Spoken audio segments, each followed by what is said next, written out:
برادر گرامی جلالتمآب رحمان رئیس جمهور محترم تاجیکستان، اعضای محترم کابینه تاجیکستان، هیئت محترم افغان، تمام خواهرها و برادرای تاجیک و بینندای محترم، جای مسرت است که در هفته‌های نوروز جشن باستانی و تاریخی مشترک ما امکان عظیم فراهم شده که به تاجیکستان سفر کنم. در ابتدا از اینکه تاجیکستان مرکز فرهنگی کشورهای منافع مشترک شمرده شده به شما و مردم تاجیکستان تبریکی میگم. مناسبات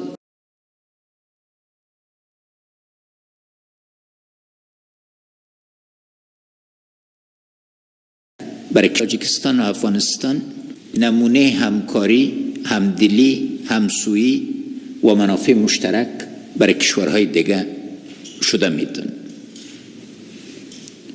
خوشبختانه در منافع بنیادی ما هیچ نوع اختلاف وجود نداره و مسئله نیست که بین ما جدایی بیاره، بالعکس هدف هر دوی ما و هدف کشورهای ما وصل است.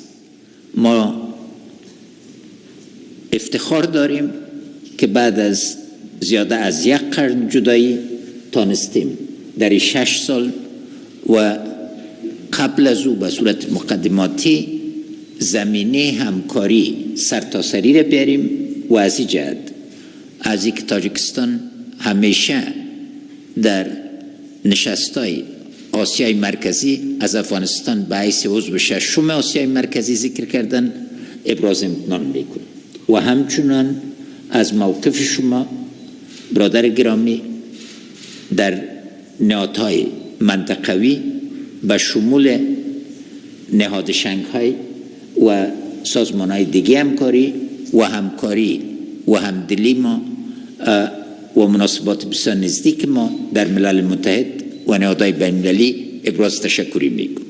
ابعاد بحث ما شما بود دو جانبه، بود منطقوی و بود بین‌المللی داشت. در بود دو جانبه اراده واضح و یک نقشه رای مشخص برای ازدیاد همکاری‌های دو جانبه در تمام ابعاد زندگی مشترک خود داریم. اقتصاد، تجارت، صنعت، فرهنگ، هنر به شمول تجلیل مشترک میراث‌های فرهنگی ما که دوره طاهری و صفاری و غزنوی و سامانی یک کل تشکیل میتن که از رودکی تا امروز اشعار مشترک مولانا، حافظ و سعدی ما یک فرهنگ مشترک همه جانبه داشتیم و تقویه از این فرهنگ که بابا جان غفوروف یک نمایندش بود، یک وظیفه اساسی ماست و از این که 1.6 میلیون اثر محترم غفوروف شما به ملت تاجیکستان توزیع کردین نشان دهنده عمق ریشه‌های تاریخی تان است. در مناسبات منطقوی افغانستان و تاجیکستان دیدگاه مشترک دارن که باید آسیای مرکزی با آسیای جنوبی از طریق افغانستان به زودترین فرصت از راه اعمار پروژه بسیار بزرگ ساختمانی مرتبط شد. کاسا را ما استقبال میکنیم و از ای که پیشرفت در تاجیکستان تحت زعامت مدبرانه شما به سرعت در حرکت است، خوشنود هستیم. کار در افغانستان قبل از این که تعهدات دیگه انجام شد و شروع شد و امید است که کار در پاکستان هم سرعت پیدا کنه. یک بحث مشترک بین 5 کشور آسیای مرکزی افغانستان، پاکستان و هند ضروری است تا ما بتانیم زمینه پروژه بزرگ فراهم کنیم و در این بخش خاصتا خط آهن، فایبر اپتیک، شبکه فایبر نوری و انتقال برق به مقیاس بسیار بزرگ ضروری است. بندراغون برتان تبریک میگیم و هدف ما و استقبال میکنیم از پروژه 500 مگاوات با پل خمری انشالله تعالی دشت الوان نقطه کلیدی هماهنگی یا سینکرونیزیشن تمام برق آسیای مرکزی خود بود. بعد از اینکه سینکرونیزیشن صورت بگیره مقدار مصرفی که بر انتقال از به کشورهای آسیای جنوبی ضروری خود بود پایین خواهد آمد و در ایزم هم نوع ما خاصتا از پاکستان درخواست میکنیم که سر بندر پورت قاسم و بندر کراچی به صورت اساسی تمرکز کنیم تا بتانیم یک مقیاس وسیع تجارت چند جانبه بین آسیای مرکزی و آسیای جنوبی ایجاد کنیم و تاجیکستان و افغانستان در این سهم عمده و فعال خود داشتیم. هدف ما در چارچوب همکاری منطقوی و دو جانبه‌ای است که سرحد افغانستان و تاجیکستان باعث سرحد باز و سرحد همکاری یک فصل نو در همکاری منطقه‌ای ایجاد کنه. 6 پل که ایجاد شده همش وسیله اتصال مردم است و از همکاری شما ما استقبال میکنیم بازارهای منطقوی تقویت شود، تجار ما با هم و صنعتکارای ما با هم روابط خود روز به روز زیادتر ساخته میتونن. بود دیگه بود بین‌المللی است. افغانستان در اون مقطع تاریخ رسیده که امکان یک صلح پایدار و با عزت نهایت زیاد شده. چیزی که از راه همکاری، از راه همدلی در ماحول صلح ایجاد شده میتونه، در ماحول جنگ و تضاد ایجاد شده نمیتونه.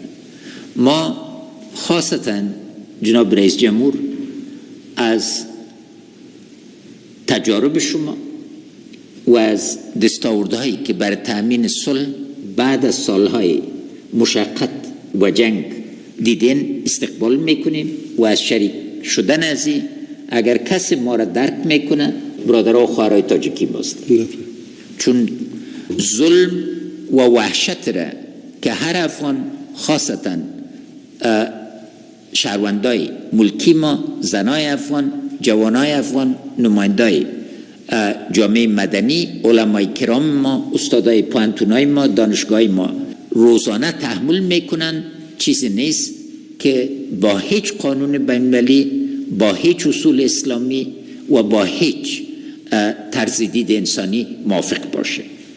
دولت افغانستان متحد به یک صلح پایدار است و یک راه حل سیاسی دوامدار و از همکارای بین‌المللی خود ما تشکر میکنیم که نقاط دیگه در اینجا داشته باشیم. جناب رئیس جمهور اجازه بدین که با امتنان از پذیرایی بسیار گرم خواهران و برادرای تاجیک ما و دولت تاجیکستان از شما جهت ما دعوت کنیم که به کشور دومتان افغانستان در وقت مناسب سفر رسمی کنین تا ما بتانیم حداقل یک کمی از میهمان نوازیایی را که شما به ما دادین جبران کنیم. هوای افغانستان همیشه بر شما مساعد خواهد بود، فضا همیشه یک فضای استقبال بسیار گرم خواهد بود.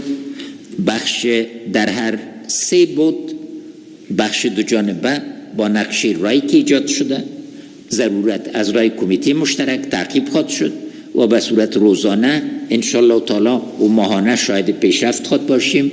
در بود منطقوی نوع همکاری ما از طرف وزارت‌های خارجه و وزارت‌های مربوطه دیگه زیادتر خواهد شد و از طرف سفرهای ما تعقیب خواهد شد و در بود بین‌المللی با هم هماهنگ خواهد بودیم تا واقعا یک صلح پایدار و با عزت در افغانستان وجود بیاید.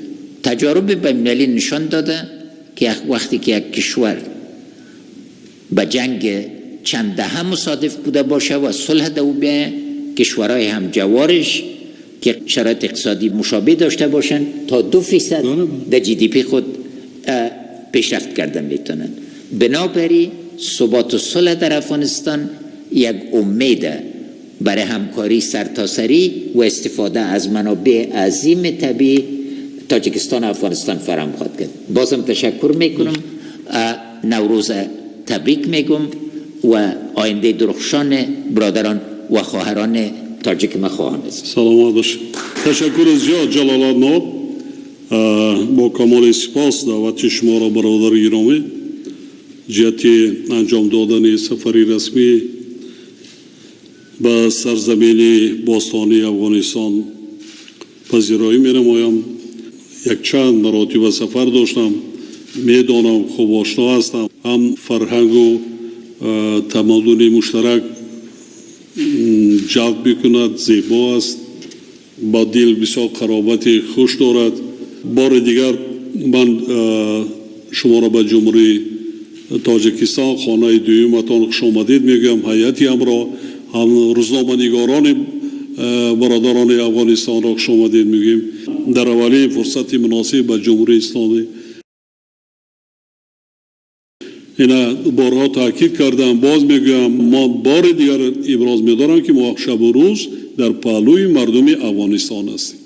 صلح و ثبات کامل پایدار افغانستان این صلح و تنجی آرامی وحدت ملی تاجیکستان است برای کل منطقه آسیای مرکزی. ما هر چی که از دست ما بیاد ما کمک میرسانیم، دستگیری میکنیم و کوشش میکنیم که اگر زورمان نرسد کمک کردند زیانمان نرسد. اونا که جناب عالی شما ابراز کرده که نمونه بهترینی سرحدها میکنیم بین دو کشور، خب برای دوستی، برادری، همکاری، تجارت، رفت آمد انشاءالله با این هدفهای نیکمان میرسیم. نوروزتان مبارک باشد.